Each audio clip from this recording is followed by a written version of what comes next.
دنیا میں جو بھی کام ہوتا ہے اللہ کی اجازت سے ہوتا ہے۔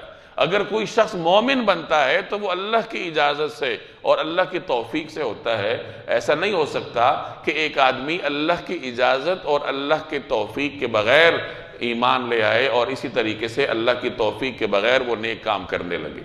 نیک اور برے میں تمیز کو ضائع نہ کرے، دل میں ہدایت کی طلب رکھے تو اللہ تعالیٰ اسے ہدایت دے دیتا ہے، اور اللہ جب ہدایت دیتا ہے تو یہ گویا اللہ کے اذن سے ہوتا ہے۔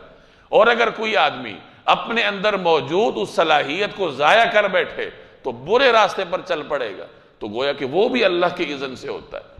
اللہ انسان کے لیے خیر کا راستہ بھی آسان کرتا ہے، برائی کا راستہ بھی آسان کرتا ہے۔ انسان اپنی مرضی سے جب نیک راستے پر قدم رکھتا ہے تو اللہ اس کے لیے نیک راستے کو آسان کرتا جاتا ہے۔ اسی طرح انسان جب اپنی مرضی سے برائی کی دلدل میں قدم رکھتا ہے تو اللہ اس کے لیے برائی کے راستے کو آسان کرتا ہے۔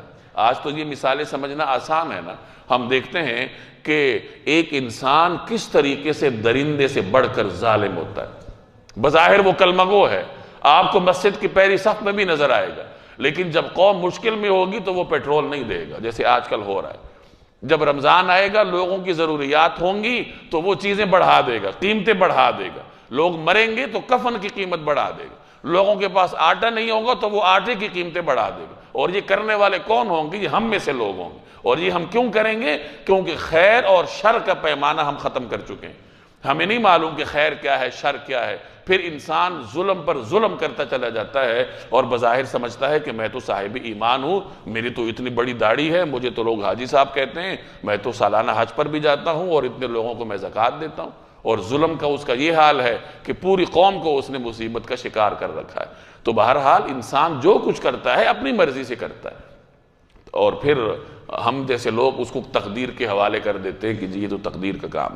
تو اللہ کی اجازت کے بغیر مومن نہ بننے کا مطلب یہ کہ انسان اپنی صلاحیت کو ضائع نہ کرے، یہ انسان کے ذمے، اور دل میں طلب حق رکھے، اس کے بعد اللہ تعالیٰ اس کو ہدایت بھی دیتا